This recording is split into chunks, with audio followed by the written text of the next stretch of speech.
Hello all my physics lovers, मैं हूं दिवस प्रताप सिंह और आप लोग देख रहे हैं फिजी इजी। यहाँ पे हम फिजिक्स के हर कॉन्सेप्ट को बहुत ही स्मूथली पढ़ाते हैं और आपको फिजिक्स के हर कॉन्सेप्ट्स को दिल और दिमाग तक पहुंचाते हैं। ठीक है, आज हमने जो टॉपिक चूज किया है वो बहुत ही इंटरेस्टिंग टॉपिक होने वाला है। क्या है वो टॉपिक? वो टॉपिक है बच्चों इलेक्ट्रोस्टैटिक का पार्ट 5। इलेक्ट्रोस्टैटिक पार्ट 5 में हम लोग आज पढ़ेंगे इलेक्ट्रिक फील्ड ऑन रिंग, या फिर कह सकते हैं electric field due to ring. और क्या पढ़ेंगे? और हम लोग पढ़ेंगे इलेक्ट्रिक फील्ड के लाइन ऑफ फोर्स के बारे में, कहाँ पे इलेक्ट्रिक फील्ड ज़्यादा होती है, कहाँ पे इलेक्ट्रिक फील्ड कम होती है, वगैरह वगैरह हर चीज़ें आज हम सीखने वाले हैं। ठीक, चलो अब आप लोग कॉपी किताब उठा के बैठ जाओ और अपने दिमाग को खोल लो। दिमाग के साथ साथ अपने दिल को भी खोल लो, क्योंकि हम फिजिक्स पढ़ेंगे कहाँ पे? सीधा दिमाग से दिल में। ठीक है, चलो स्टार्ट करते हैं अपने इस लेक्चर को। अच्छा, तो पता है हमारा आज का टॉपिक क्या है? तो हमारा आज का टॉपिक है इलेक्ट्रिक फील्ड्स ऑन रिंग। ठीक, चलो हेडिंग डालते हैं हम लोग, इलेक्ट्रिक फील्ड ऑन रिंग, है ना। देखो 12th क्लास में भी जो लड़के रहते हैं ना, उनको ये टाइप के जो डेरिवेशंस होते हैं ना, वो करने में थोड़ा प्रॉब्लम होता है। होना तो नहीं चाहिए, क्योंकि यार देखो 11 में हमने कंपोनेंट तोड़ना पढ़ा है, और क्या पढ़ा है? डिफरेंशिएशन पढ़ा है, और क्या पढ़ा है? इंटीग्रेशन भी पढ़ा है। पर पता नहीं क्यों होता है, मेरे को भी हुआ था।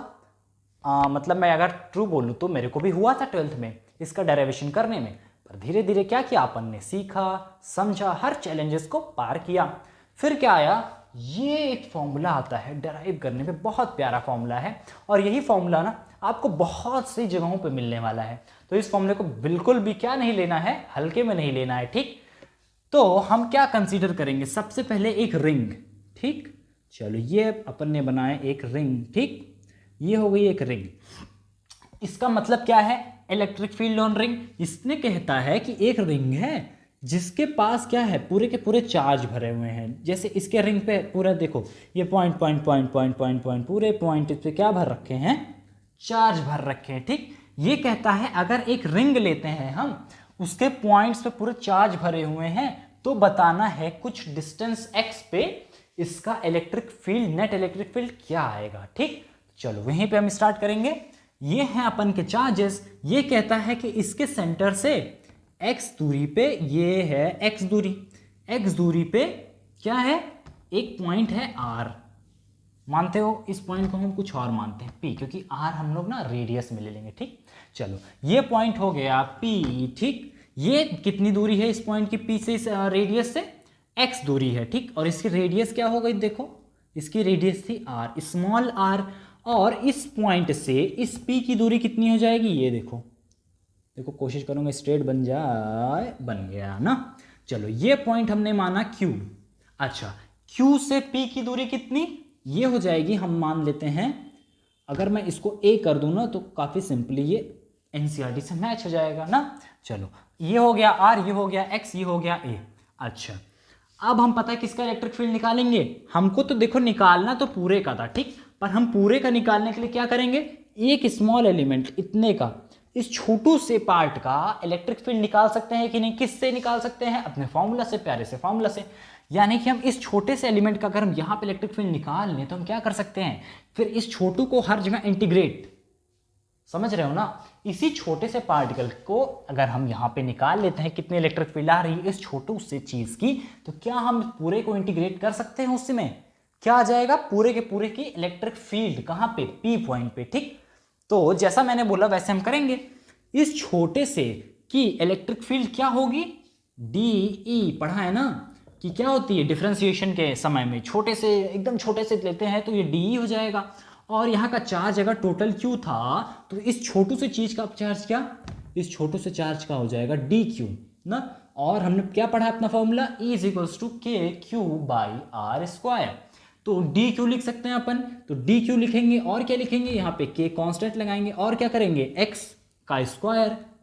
ठीक, देखो फिर से समझो, ये है Q, इस पूरे चार्ज से, जो पूरी रिंग है इस पे चार्ज भरा हुआ था Q। इस छोटे से पॉइंट पे कितना चार्ज हम मानेंगे? dq।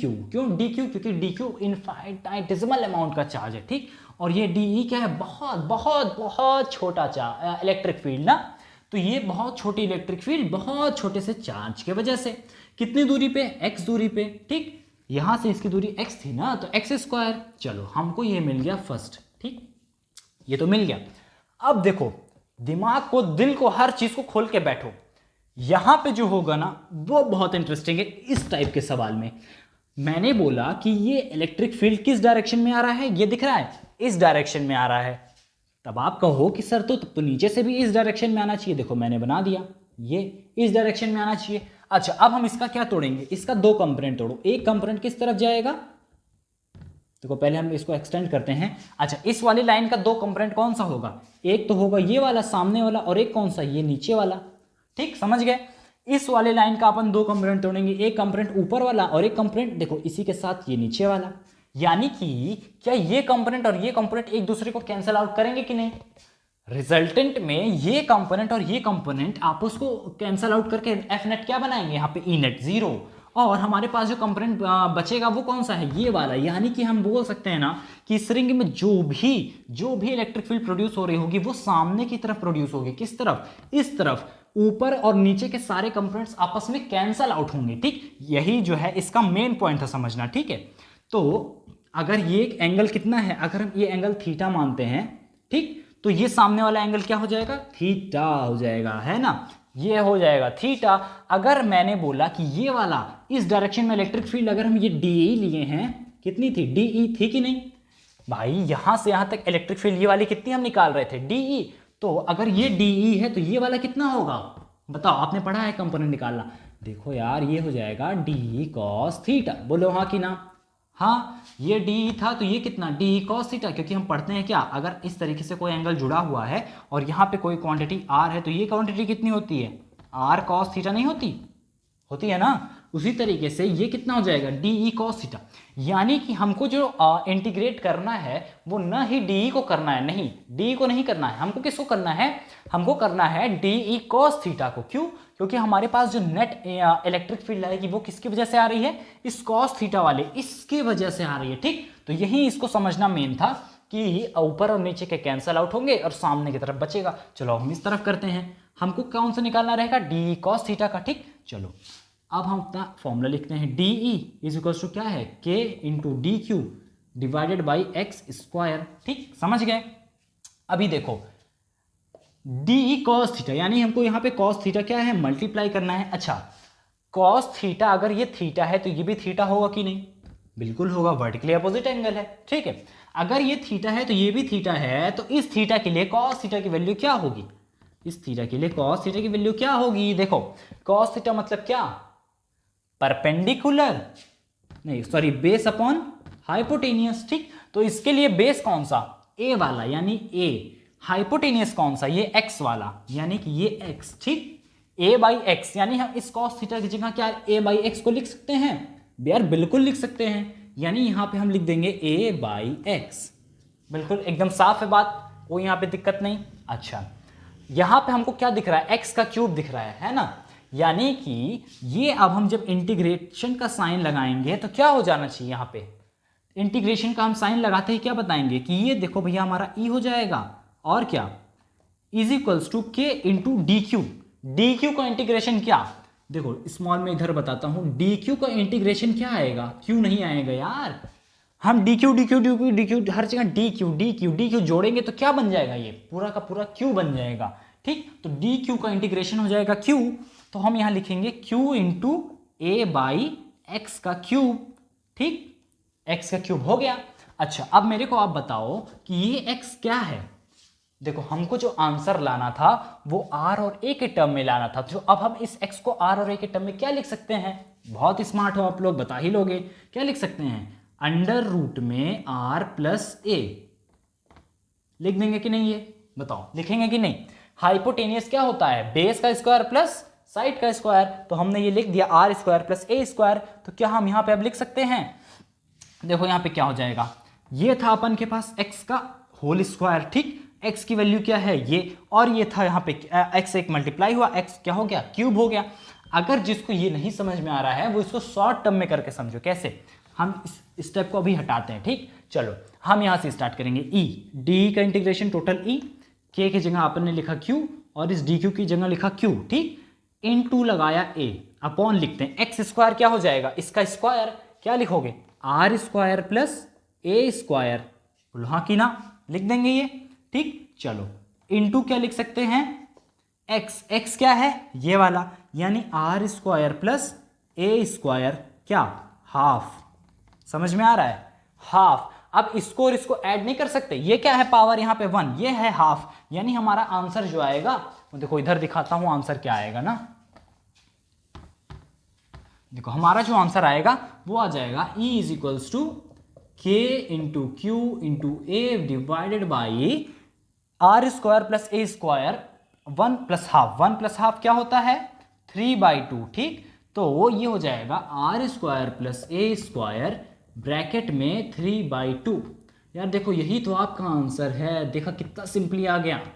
क्या हमने किया, हमने कुछ नहीं किया, दिमाग खोलो दिमाग खोलो, हमने कुछ नहीं किया, हमने सिंपल सा एक ये कंपोनेंट देखा, कौन सा कंपोनेंट, इधर का, हमने देखा ये कंपोनेंट अगर इस तरफ है तो नीचे से भी तो एक आ रहा होगा, न सिर्फ नीचे से हर तरफ से आ रहा होगा, इस साइड वाले सारे कंपोनेंट इस साइड वाले सारे कंपोनेंट से ऊपर नीचे वाले कैंसिल हो जाएंगे, बचा कौन सा, सिर्फ डी कॉस थीटा, ये था डी साइन थीटा, ठीक। डी साइन थीटा से ये डी साइन थीटा कैंसिल, बचा कौन सा, सिंपल सा D cos theta, D cos theta की वैल्यू आ रही है ये D E is equal to K D Q, छोटे इलेक्ट्रिक फील्ड के लिए छोटू सा charge X square into A by X, A by X कहाँ से आया, हमने बोला अगर ये थीटा है तो वर्ड के लिए अपोजिट एंगल भी थीटा होगा, अगर ये थीटा है तो इस थीटा के लिए कॉस थीटा की वैल्यू क्या, परपेंडिकुलर अपॉन हाइपोटेनियस, तो परपेंडिकुलर इसके लिए है कौन सा, ए वाला, हाइपोटेनियस है एक्स वाला, एक्स की वैल्यू क्या है, एक्स की वैल्यू थी R square plus A square का अंडर रूट, ठीक, ये थी एक्स की वैल्यू। तो हमने सिंपल सा यहाँ एक रखा और एक्स रखा, हमको आंसर में चाहिए था आर और ए, यानी हमको एक्स स्क्वायर हटाना पड़ेगा। अगर एक्स को हटाना है तो हम एक्स, एक्स की जगह सारे एक्स को हटाते हैं, क्या लिखेंगे, R square plus A square, क्यों ये लिखा पता है, क्योंकि अंडर रूट था, इसका अपन एक्स स्क्वायर करेंगे क्या, तो ये हट जाएगा कि नहीं, स्क्वायर करते समय हट जाएगा, तो हमने यहाँ पे लिख दिया plus are square plus A square, देखो ये हाफ लगाते हैं ना, ये अंडर रूट का सिंबल होता है, ठीक। तो ये हो गया एक अंडर रूट, अभी हाफ और 1 ऐड कर दो कितना आ जाएगा 3/2, ये पावर लिखा है मैंने, ठीक, याद रखना ये पावर है ऊपर की 3/2, तो हमने आंसर आ गया हमारा K Q into A divided by R square plus A square 3/2, है ना सिंपल। ऐसे सिंपल चीजें हम यहाँ पढ़ेंगे, हर एक बहुत ही डिफिकल्ट चीजों को एकदम हम क्या करेंगे यार, कॉम्प्लेक्स हर चीजों को छोटे छोटे हर छोटे छोटे पार्ट्स में तोड़ करके आसान बना लेंगे, यही तो फिजिक्स की बात है, ठीक। चलो इसको आप लोग नोट कर लो पॉज करके। तो अभी हमने क्या पढ़ा, अभी हमने पढ़ा electric field due to ring, कहां पे, एक पोजीशन ए पे, ए दूरी पे, ठीक, किस पे, एक्सिस के ऊपर, ठीक, याद रखना वो एक्सिस होगा, ठीक है। यानी electric field due to ring on axis क्या आया E इज इक्वल्स टू के Q into A divided by क्या आया a square plus are square bracket में 3/2, ठीक। ये तो हो गया electric field due to ring on axis. अब यार हम समझेंगे इलेक्ट्रिक फील्ड का बेसिक कंपोनेंट, इलेक्ट्रिक फील्ड का बेसिक कंपोनेंट क्या है, इलेक्ट्रिक फील्ड लाइंस का दिखना। हम जैसे बोलते हैं electric field electric field electric field, हर जगह किसकी बात चल रही है, इलेक्ट्रिक फील्ड की। तो आखिर ये साला इलेक्ट्रिक फील्ड है क्या, अब हम इसको डिफाइन करने वाले हैं, ठीक है। इसमें यार देखो बहुत मजा आएगा, ठीक। तो इसको एकदम आराम से हम लोग पढ़ेंगे, देखो कैसे। अब हम बात करेंगे लाइन ऑफ फोर्स की। अच्छा ये नया बला क्या है, देखो नया बला नहीं है, ये HC वर्मा साहब इसको लाइन ऑफ फोर्स बोलते हैं, और हम लोग अपना लिखते हैं, यही तो चीज़ है इलेक्ट्रिक फील्ड लाइंस, ठीक। ये इलेक्ट्रिक फील्ड लाइंस, अभी देखो इलेक्ट्रिक फील्ड लाइंस होती क्या है। अगर मैं बोलता हूँ इलेक्ट्रिक फील्ड लाइंस, तो आप लोग समझना ना कि इलेक्ट्रिक फील्ड लाइंस वो चीज़ है जो कि एक फील्ड के इफेक्ट को दिखा रही है। फिर से समझाता हूँ, जैसे मैं बोलता हूँ यहाँ पे अगर कोई चीज़ है, इसकी फील्ड इसके चारों तरफ फैली हुई है, तो आप लोग बोलोगे ना कि इसकी फील्ड अगर हर तरफ फैली होगी तो हम कैसे देखें इसकी फील्ड फैली है। मान लो मुझे पता है, आपको पता है कि इसकी फील्ड है, हमको यहाँ पे नहीं घुसना है, लेकिन कोई तीसरा बंदा आ जाता है, वो कहता है नहीं मैं तो घुसूंगा। फिर हम दोनों ने क्या कहा, हम दोनों ने कहा दे भैया देखो इसके अंदर फील्ड है, कैसी फील्ड है, डिस्ट्रॉइंग फील्ड है, आप अगर अंदर गए तो आप डिस्ट्रॉय हो जाओगे। वो कह रहे हैं मैं नहीं मानूंगा, तो हम लोग क्या बोलते हैं, चलो मत मानो चले जाओ। वो जैसे ही अंदर गया वो खत्म हो गया। इसी प्रॉब्लम को हम सॉल्व करने के लिए क्या किए, हमने बोला चलो यार एक काम करते हैं, हम कुछ ऐसा वर्चुअली बनाते हैं जिससे लोगों को पता चल जाए इसके अंदर नहीं जाना है, यहाँ पे कुछ फील्ड लाइंस है, ठीक। तो इसीलिए हमने यहाँ पे क्या बना दिए, एक फील्ड, इस तरीके से हमने शो कर दिया कि भाई देखो यहाँ तक, जहाँ तक ये लाइन दिख रही है ना, यहाँ तक मत घुसना, यहाँ तक इसका इफेक्ट है, यानी इसकी फील्ड है। ठीक, तो इसी से कॉन्सेप्ट आया किसका, इलेक्ट्रिक फील्ड्स का। यानी कि इलेक्ट्रिक फील्ड लाइंस एक्चुअल में तो एग्जिस्ट नहीं करती, ये सिर्फ और सिर्फ वर्चुअल है, एक वर्चुअली माइंडसेट है किस चीज़ को शो करने का, उसकी फील्ड की स्ट्रेंथ को शो करने का। ठीक, तो यानी कि हम बोल सकते हैं कि जैसा एक पॉजिटिव चार्ज है, उस पॉजिटिव चार्ज की जो फील्ड्स होंगी वो कैसी होंगी, देखो कैसी होंगी। एक पॉजिटिव चार्ज है, इस पॉजिटिव चार्ज की जो फील्ड्स होंगी वो कुछ इस तरीके से नहीं होंगी। हमने हर जगह पढ़ा है कि जो पॉजिटिव चार्ज है उसकी फील्ड कैसी होती है, रेडियली आउटवर्ड्स। ठीक, तो पॉजिटिव चार्ज की फील्ड्स हो गए रेडियली आउटवर्ड ना। अच्छा, आउटवर्ड का मतलब हो गया कि यहाँ से सारी फील्ड्स कहाँ, बाहर की तरफ निकल रही हैं। अगर आप किसी पॉजिटिव चार्ज को लाते हो तो वो बाहर की तरफ क्या होगा, क्या होगा, रिपेल होगा। यानी कि यहाँ जो इसको हम देख रहे हैं ना, ये इसका फील्ड है। ठीक, एक्चुअल में देखो ये नहीं होता, इसको उस चीज़ से कंफ्यूज मत करना कि ये एक्चुअल में है, ये सिर्फ हम शो करते हैं इसकी स्ट्रेंथ को दिखाने के लिए, इसके इफेक्ट को दिखाने के लिए। उसी तरीके से नेगेटिव चार्ज जो होता है उसका फील्ड किस तरफ, उसका फील्ड अंदर की तरफ, यानी रेडियली इनवर्ड। ठीक, तो आप लोग इसको भी नोट कर लो कि जो नेगेटिव चार्ज होगा उसका फील्ड रेडियली इनवर्ड। ठीक, इनवर्ड, समझ गए। और पॉजिटिव चार्ज के लिए आप लोग नोट कर लो रेडियली आउटवर्ड, है ना। ये हो गया रेडियली आउटवर्ड, ये हो गया रेडियली इनवर्ड। अच्छा, अब आप लोग सोचो, क्या हम इस पॉजिटिव और नेगेटिव चार्ज को अगर अगल बगल रख दें तब क्या हो जाएगा, आओ देखते हैं। इसको नोट कर लो फिर देखते हैं ना।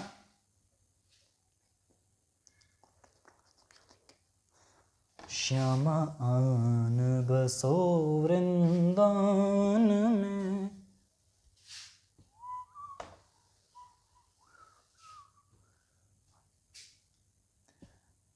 देखो अगर हम क्या करते हैं ना, इसी पॉजिटिव और इसी नेगेटिव को पास पास रख दिया, क्या किया, इस पॉजिटिव और इस नेगेटिव को उठा के पास पास रख दिया, तो क्या होगा, देखो इसमें से तो अपन की निकल रही थी क्या, रेडियली आउटवर्ड्स।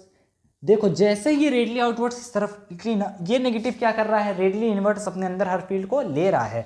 यानी कि ये वाली फील्ड्स कहाँ घुस जाएगी, ये ऊपर जाती हुई फील्ड कर्व करके इसमें, ये कर्व करके इसमें, ये कर्व करके इसमें, और ये कर्व करके इसमें। ठीक, और यहाँ पे भी इसका एक शो कर दो, ये देखो अंदर की तरफ सारी फील्ड्स निकल रही हैं, अंदर की तरफ आ रही हैं। ठीक, आपको समझ में आ गया कि पॉजिटिव और नेगेटिव अगर अगल बगल रहेंगे तो इनका जो फील्ड का डायग्राम हो रहा होगा वो कुछ इस तरीके का होगा। और यही पॉजिटिव नेगेटिव अगर पास होते हैं तो इसको हम क्या बोलते हैं, याद करो यार, क्या बोलते हो इसको, डाइपोल बोलते हो कि नहीं, इसी को तो हम लोग डाइपोल बोलते हैं ना। यानी ये डाइपोल का क्या है, इलेक्ट्रिक फील्ड का डायग्राम। अगर आपसे पूछता है बोर्ड में कि इलेक्ट्रिक फील्ड का डायग्राम बताओ, किसका बताओ, एक डाइपोल का शो करो, तो यही बनाना, समझ गए, आता है, बहुत ज़्यादा पूछा जाता है बोर्ड्स में। ठीक, इसको आप लोग बिल्कुल नोट कर लेना। हाँ, तो हमने किसकी बात कर ली, हमने बात कर ली इलेक्ट्रिक फील्ड ऑन डाइपोल। अच्छा, अब हम लोग किसकी बात करेंगे ना, इलेक्ट्रिक फील्ड स्ट्रेंथ की। जैसे मैंने बोला, अगर ये पॉजिटिव चार्ज है, इसके हर तरफ क्या निकल रही थी, देखो फील्ड निकल रही है ना, दिख रहा है, ये सारी फील्ड्स निकल रही हैं। अच्छा, अब मैं बोलूं, अगर हम यहाँ पे दो पॉइंट्स ले लेते हैं, कहाँ पे, यहाँ पे, एक P2 और एक पॉइंट लेते हैं हम P1। ठीक, अगर हम इस P2 पे एक एरिया बनाएं, ये देखो, ठीक, इतना बड़ा, कितना बड़ा, A, यहाँ पे हम इतना ही बड़ा एरिया बनाते हैं। ठीक, उतना ही बड़ा लग रहा है ना, थोड़ा सा बड़ा बन गया, थोड़ा सा छोटा कर लेते हैं इसको ना, ये ऑलमोस्ट यहाँ तक रहेगा। देखो सेम हो गया ना एरिया। अब ये P1 का एरिया और P2 का एरिया सेम है। ठीक, अब देखो इस एरिया में कितनी लाइंस, एक और दो, 2 लाइंस। ठीक, इस एरिया में कितनी लाइंस, 1 2 3 4 लाइंस। यानी कि मैं बोल सकता हूं ना कि number of lines per unit area अगर आपके पास ज्यादा हो गया तो इलेक्ट्रिक फील्ड स्ट्रेंथ ज्यादा हो गई। क्योंकि देखो हमने फॉर्मूला में भी क्या पढ़ा है, फॉर्मूला में KQ/R²। जैसे जैसे आप दूर जाओगे इलेक्ट्रिक फील्ड घटेगी। और हम इलेक्ट्रिक फील्ड लाइंस के जरिए से भी तो यार यही समझ रहे हैं कि इलेक्ट्रिक फील्ड से आप जैसे जैसे दूर जा रहे हो इस पॉजिटिव चार्ज से, वैसे ही आपकी फील्ड क्या घट रही है, स्ट्रेंथ घट रही है। और ये हमने शो कर दिया डायग्राम में। देखो इतने एरिया में केवल 2 लाइन, इतने एरिया में कितनी लाइंस, 4 लाइंस। यानी कि हम बोल सकते हैं ना कि इलेक्ट्रिक फील्ड की जो स्ट्रेंथ होगी वो क्या होगी, number of lines passing, number of lines passing per unit area, ठीक, पर यूनिट एरिया, समझ गए। ये क्या बताएगा हमको, फील्ड की स्ट्रेंथ बताएगा। तो अब आप लोग एक बेसिक चीज समझ जाओगे कि फील्ड, इलेक्ट्रिक फील्ड लाइन सबको क्या क्या समझा सकता है। उसका डायरेक्शन समझाएगा पहला, दूसरा क्या समझाएगा, दूसरा समझाएगा उसकी डायरेक्शन क्या है, और तीसरा क्या समझाएगा, फील्ड की स्ट्रेंथ क्या है। तो देखा इलेक्ट्रिक फील्ड लाइन से कितनी ज्यादा यूजफुल चीज होती है। और भला कि बनी कैसे, ये सिर्फ हमारे दिमाग में वर्चुअल तरीके से तो बनी हुई है, पर इंपॉर्टेंस इसकी इतनी ज्यादा होती है ना, इसीलिए हम इसको बहुत गहराई से पढ़ते हैं। ठीक, चलो इसको अभी नोट कर लेना। आई होप यार आपको जितना मैंने पढ़ाया है वो समझ में आ गया होगा। ठीक, चलो अब इसी का नाम पे हम एक क्या करेंगे, एक हम करते हैं बोनस क्वेश्चन। बहुत मजेदार क्वेश्चन है। क्या है क्वेश्चन, इलेक्ट्रिक फील्ड और फोर्स के बीच के कॉन्सेप्ट को समझाता है।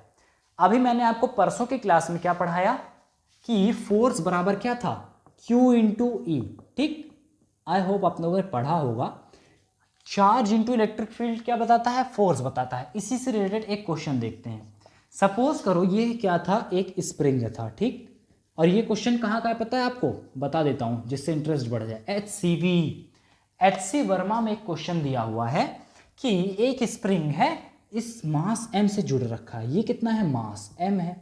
इस मास m, इस बॉडी में कितना चार्ज है, इस बॉडी में चार्ज था Q। ठीक, अब बोल रहा है कि इसमें इलेक्ट्रिक चार्ज था Q इस बॉडी मास m में, और ये स्प्रिंग से अटैच्ड है। ये स्प्रिंग किससे अटैच्ड थी, एक वॉल से। ठीक, समझना ध्यान से और लगाना। अब इलेक्ट्रिक फील्ड की डायरेक्शन है ये, ठीक, इलेक्ट्रिक फील्ड की डायरेक्शन है ये, और स्प्रिंग इस Q की वजह से और E की वजह से क्या फोर्स लग रहा है, किस डायरेक्शन में, इस डायरेक्शन में, और स्प्रिंग स्ट्रेच्ड हो गई है। कितना है, स्ट्रेच्ड हो गई है x। ठीक, अब आपको बताना है इस स्ट्रिंग में ये x की वैल्यू क्या होगी, यानी कि ये डिस्ट कितना स्ट्रेच्ड हुई है। ठीक, यानी कि हमको बताना है x बराबर व्हाट, गिवन क्या है इसका k, spring constant k given है। ठीक, तो अब आप लोग निकाल के बताओ मेरे को, यहाँ पे सॉल्यूशन बताओ कि x की वैल्यू क्या आएगी। ठीक, मैं 2 मिनट का टाइम दूंगा, आप लोग पॉज करके इसको बताओ।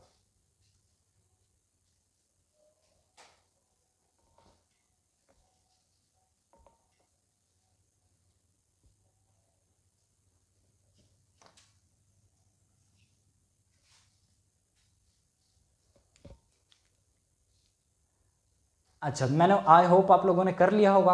अब जिसने नहीं किया और जो कर लिया ना, अब इधर देखो।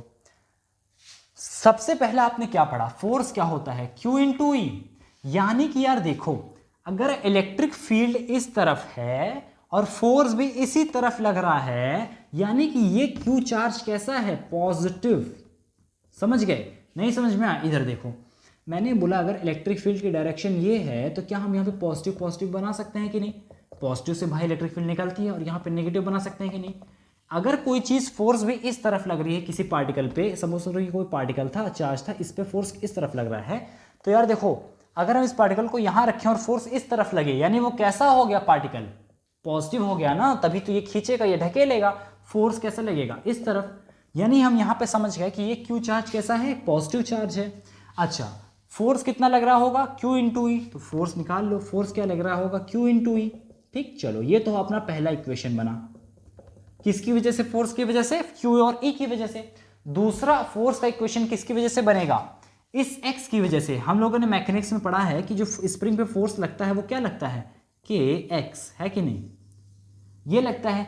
क्या हम इसको इसको इक्वेट करके निकाल सकते हैं कि नहीं, x, यही तो यार बात थी अपनी। देखो इधर हम इक्वेट करके निकालते हैं, kx बराबर क्या आ जाएगा, Q इंटू ई आएगा, और हमको क्या निकालना था, x। देखो बेटा, Q इंटू ई बाई क्या आएगा, k। ये क्या है यार, यही तो अपना आंसर है मेरे भाई, यही तो आंसर है। कितना सिंपल था। बात करने को तो HC वर्मा का क्वेश्चन, और HC वर्मा का क्वेश्चन देख के 12th और नीट वाले क्या करते हैं, एकदम डर जाते हैं, यार ये क्या पूछ लिया इसने। देखा कितना सिंपल सा है। सिर्फ आपको पता है क्या करना है, क्वेश्चन की फ्रेमिंग देखनी है, उसको समझना है। ठीक, ये आपके क्वेश्चंस बहुत सिंपली लग जाएंगे। नोट कर लो इसको अगर नहीं कर पाया हो तो। ठीक,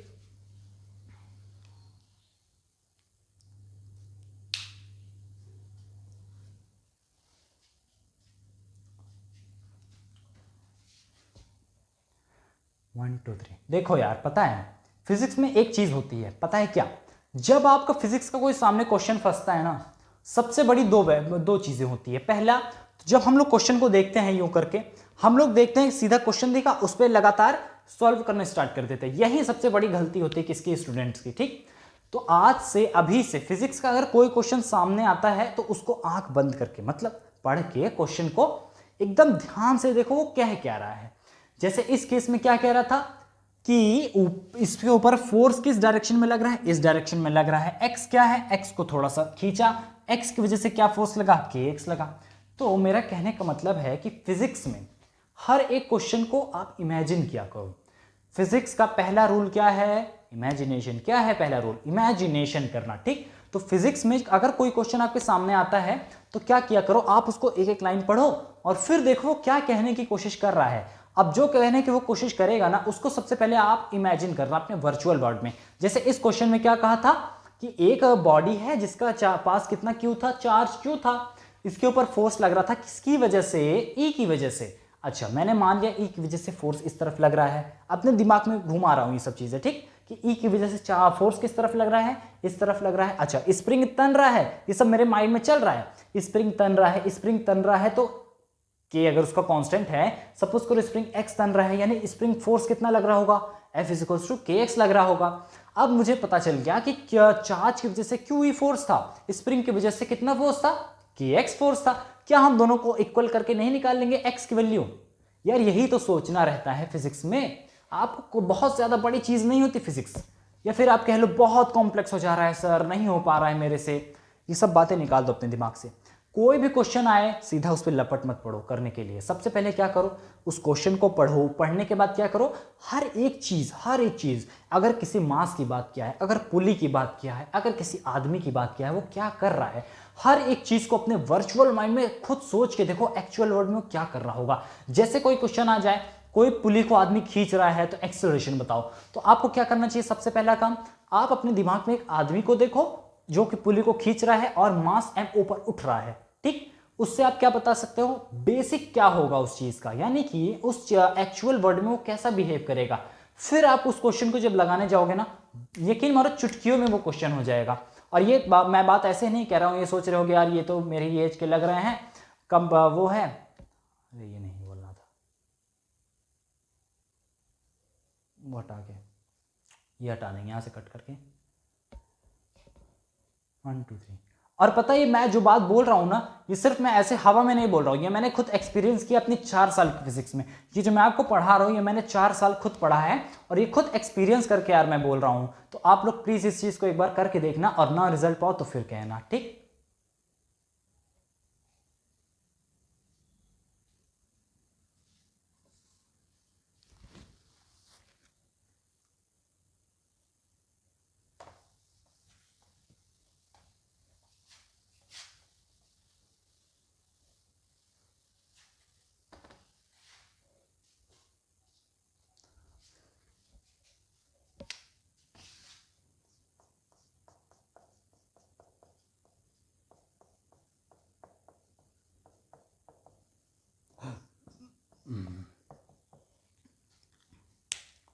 वन टू थ्री।